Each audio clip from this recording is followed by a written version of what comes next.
Hi friends, आज हम discuss करेंगे साउथ चाइना सी और उसके डिस्प्यूट के बारे में। अगर हम बात करें साउथ चाइना सी और उसके डिस्प्यूट के बारे में, तो हम देखते हैं कि साउथ चाइना सी का जो डिस्प्यूट है वो China, Taiwan, Philippines, Brunei, Indonesia, Malaysia और वियतनाम के बीच में है।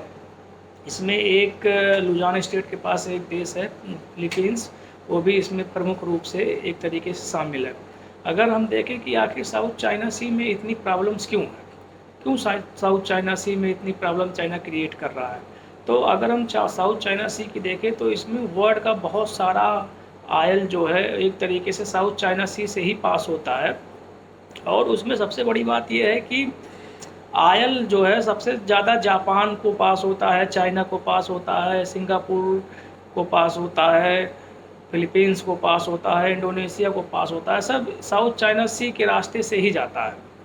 अब अगर हम बात करें कि साउथ चाइना सी में प्रूवन ऑयल रिजर्व की, तो अगर हम एक देश की बात करें मिडिल ईस्ट में, गल्फ़ कंट्रीज़ है कुवैत, तो कुवैत के पास अगर हम बात करें तो वहाँ पे केवल 17 बिलियन ऑयल का रिजर्व है। और अगर हम चाइना की साउथ चाइना सी की बात करें तो साउथ चाइना सी में अकेले 20 बिलियन बैरल से ज़्यादा ऑयल का रिजर्व है। तो इससे हम सोच सकते हैं कि कितना ज़्यादा ऑयल रिजर्व है साउथ चाइना सी के पास। और दूसरी बात ये है कि साउथ चाइना सी में पेट्रोलियम और नेचुरल गैस का भंडार है। दूसरी बात ये पॉलीमेट्रिक नोड्यूल्स भी साउथ चाइना सी में बहुतायत में मिलते हैं और ये एक तरीके से रेयर अर्थ मेटल का काम करते हैं। तो इन सब वजहों से साउथ चाइना सी एक डिस्प्यूटेड सी बना हुआ है इन देशों के बीच में। इसमें हर देश का अपना कहना है कि ये हमारा है। कोई फिलीपींस कहता है ये हमारा एक्सक्लूसिव इकोनॉमिक जोन है, इंडोनेशिया कहता है हमारा है, चाइना कहता है कि ये हमारा है, वियतनाम कहता है हमारा है, फिलीपींस कहता है हमारा है। तो अगर हम हिस्टोरिकल पर्सपेक्टिव की बात करें तो उसमें हम देखेंगे कि चाइना का पहले जो वहाँ पे रूलिंग डायनेस्टी थी, उसने 11 डैश लाइन को प्रपोज किया था। 11 डैश लाइन के प्रपोज करने के बाद हम देखते हैं कि कैसे चाइना ने 11 डैश लाइन को एक तरीके से नकार दिया और उसने 9 डैश लाइन को प्रपोज किया। 9 डैश लाइन को प्रपोज करने के बाद चाइना कहता है कि ये यू शेप्ड का जो 9 डैश लाइन है, ये पूरा साउथ चाइना सी हमारा है और इसमें किसी भी तरह का विवाद जो है वो हम नहीं चाहते हैं, ये टोटल हमारा ही है। उसके बाद से हम देखते हैं कि साउथ चाइना सी में मेजर प्रॉब्लम्स ये आ रही है। चाइना जो कहता है 9 डैश लाइन के बारे में कि ये 9 डैश लाइन हमारा है और उसका जो एक्सक्लूसिव इकोनॉमिक जोन है वो फिलीपींस के एक्सक्लूसिव इकोनॉमिक जोन से एक तरीके से टच करता है। जैसे फिलीपींस का जो इकोनॉमिक जोन है वो 9 डैश लाइन के इकोनॉमिक जोन को टच करता है, एक तरीके से फिलीपींस के एक्सक्लूसिव जोन के अंदर आ जाता है 9 डैश लाइन का एक्सक्लूसिव इकोनॉमिक जोन। उसके बाद हम देखते हैं कि इंडोनेशिया के केस में भी यही एक्सक्लूसिव इकोनॉमिक जोन एक तरीके से उसके टेरिटोरियल वाटर के अंदर आ जाता है। फिर वियतनाम में भी यही होता है। फिर उसके बाद देखते हैं कि सिंगापुर, मलेशिया के केस में भी यही है, फिलीपींस के केस में भी यही है। जो एक्सक्लूसिव इकोनॉमिक जोन है वो एक तरीके से इन देशों के टेरिटोरियल वाटर में पहुंच जाता है और इन देशों का कहना है कि जो United Nation Convention of Law of Sea का नियम है, वो एक्सक्लूसिव इकोनॉमिक जोन और टेरिटोरियल वाटर का जो नियम हो एक तरीके से साउथ चाइना सी के पैरेलल जो 9 डैश लाइन है वो उसको एक तरीके से ख़त्म कर देता है। एक जो उनको अधिकार मिला है अनक्लास से वो ख़त्म हो जाता है। दूसरी बात हम ये देखते हैं कि इसमें कौन कौन से आइलैंड है जो एक तरीके से डिस्प्यूटेड है। तो अगर हम बात करें तो साउथ चाइना सी में स्प्रेटली आइलैंड है, पार्सल आइलैंड है और स्कारब्रो रीफ है। ये तीनों जो है बहुत ज़्यादा डिस्प्यूटेड हैं इन देशों के बीच में। जनरली ये डिस्प्यूटेड है Philippines, Vietnam, China, Taiwan, Indonesia, Malaysia और वियतनाम के बीच में। तो इन सब चीज़ों की वजह से ये डिस्प्यूट बना हुआ है। बहुत ज़्यादा ऑयल और पॉलीमेटलिक नोड्यूल्स यहाँ पे उपलब्ध होने के कारण ये सब प्रॉब्लम्स यहाँ पे आ रही हैं। दूसरी बात, पार्सल आइलैंड और स्प्रेटली आइलैंड पे चाइना ने अटैक करके एक तरीके से अपना अधिकार कर लिया है। चाइना वहाँ पे आर्टिफिशियल आइलैंड बना रहा है और वहाँ पे अपनी मिलिट्री को भी एक तरीके से डिप्लॉयमेंट कर रहा है। अब अगर हम बात करें कि साउथ चाइना सी में इतनी प्रॉब्लम्स क्यों आ रही हैं, तो हम देखेंगे कि इसमें विभिन्न देशों का क्या कहना है। अगर हम यूनाइटेड स्टेट की बात करें तो यूनाइटेड स्टेट कहता है कि चाइना को United Nation Convention of Law of Sea का नियम मानना चाहिए, रूल बेस्ड ऑर्डर को मानना चाहिए, सी लेन ऑफ कम्युनिकेशन को ऑब्स्ट्रक्ट नहीं करना चाहिए। इसी कदम में हम देखते हैं कि सन 2010 में बराक हुसैन ओबामा अमेरिका के राष्ट्रपति थे, उन्होंने पाइवोट टू एशिया कॉन्सेप्ट दिया कि एशिया पैसिफिक में अब यूनाइटेड स्टेट अपनी भागीदारी सुनिश्चित करेगा और कई एयरक्राफ्ट कैरियर एक तरीके से उन्होंने ताइवान और साउथ चाइना सी के आसपास भेजे। एक तरीके से उनका कहना है कि सी लेन ऑफ कम्युनिकेशन को अमेरिका किसी भी तरीके से एक तरीके से अपनाएगा और चाइना को किसी भी तरीके से सी लेन ऑफ कम्युनिकेशन को ऑब्स्ट्रक्ट नहीं होने देगा।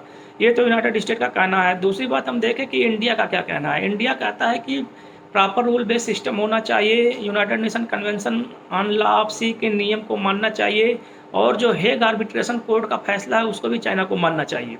इसी कड़ी में हम देखते हैं कि इंडिया ने INS एरावत को वहाँ पे भेज दिया था ऑयल एक्सप्लोरेशन करने के लिए और हम बाद में देखते हैं कि इंडिया वियतनाम के शोर पे एक तरीके से ऑयल और पेट्रोलियम गैस का एक्सप्लोरेशन कर रहा है।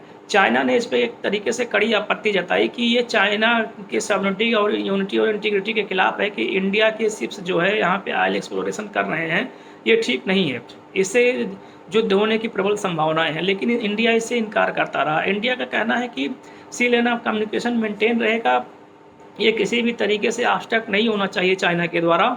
अगर ये ऑब्स्ट्रक्ट होता है तो रूल बेस्ड ऑर्डर में प्रॉब्लम्स आ सकती हैं। इसीलिए इंडिया का कहना है कि ये जो रूल बेस्ड ऑर्डर है इसको एक तरीके से मानना चाहिए चाइना को। अब हम देखते हैं कि इंडोनेशिया का क्या कहना है। इंडोनेशिया कहता है कि जो ये टेरिटोरियल क्लेम है इसको एक तरीके से नेगोशिएशन के द्वारा दूर करना चाहिए। चाइना का ये कहना कि टोटल एक्सक्लूसिव इकोनॉमिक जोन उन्हीं का है, ये एक तरीके से पूरा गलत है, इसको नहीं मानना जाएगा किसी भी कीमत पे।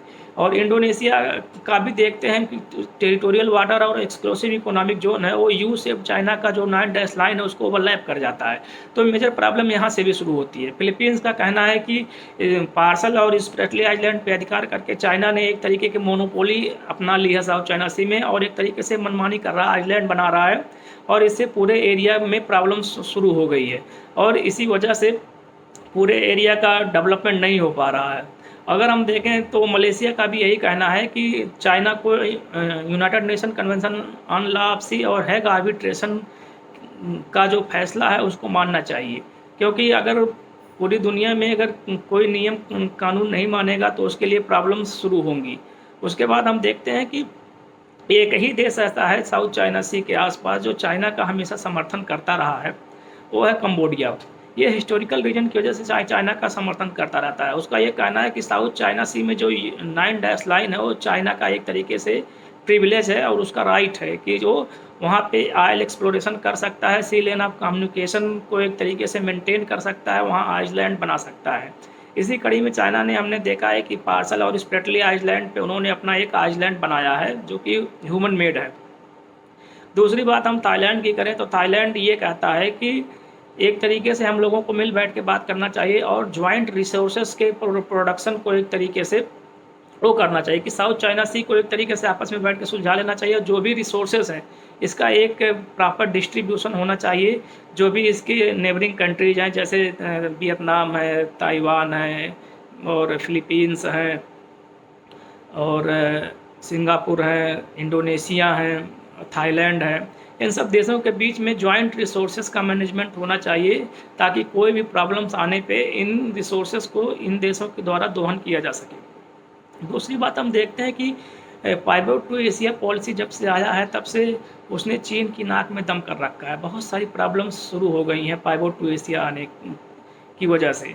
एशिया पैसिफिक अमेरिका का बहुत जल्दी जो कदम लिया गया है वो बहुत ही इम्पोर्टेंट कदम है चाइना को टैकल करने का। उसमें हम देखते हैं कि यूएस ने अपने कई एयरक्राफ्ट कैरियर यहाँ पे भेज दिए हैं ताकि सी लेन ऑफ कम्युनिकेशन को बढ़ावा मिल सके और किसी भी चाइना की किसी भी हरकत को एक तरीके से जो है रोका जा सके। चाइना को हम अक्सर देखते हैं कि फाइटर प्लेन साउथ चाइना सी के ऊपर एक तरीके से उड़ा रहा है ताकि देशों को डराया धमकाया जा सके और ऑयल एक्सप्लोर कर रहा है। उसने यहाँ पे कई सारे मिस्चीफ रिफ्स पर भी कब्जा कर रखा है और ये किसी को भी वहाँ पे ऑयल और गैस का एक्सप्लोरेशन नहीं करने दे रहा है। वो इंडिया का भी विरोध करता है साउथ चाइना सी में। अगर इंडिया ताइवान के साथ कोई डील करता है तो उसका भी विरोध करता है। अगर इंडिया वियतनाम के साथ ऑयल वेल्स पे एग्रीमेंट करता है एक्सप्लोरेशन करने के लिए, टेरिटोरियल वाटर और एक्सक्लूसिव इकोनॉमिक जोन के अंदर, जो कि वियतनाम के अंदर होगा, उसमें भी चाइना विरोध करता है कि ये 9 डैश लाइन का एक तरीके से रूल बेस्ड ऑर्डर का उल्लंघन होगा। लेकिन इंडिया का कहना है कि ऐसा नहीं होना चाहिए। चाइना को किसी भी सिचुएशन में United Nation Convention on Law of Sea के नियम को मानना चाहिए। हेग का आर्बिट्रेशन कोर्ट का जो फैसला है उसको मानना चाहिए, और सी लेन ऑफ कम्युनिकेशन को कभी चाइना को अब्स्ट्रैक्ट नहीं करना चाहिए, क्योंकि अगर रूल बेस्ड ऑर्डर एक तरीके से गलत होगा तो पूरे वर्ल्ड में एक गलत संदेश जाएगा। थैंक्स गाइस, आज के लिए इतना ही।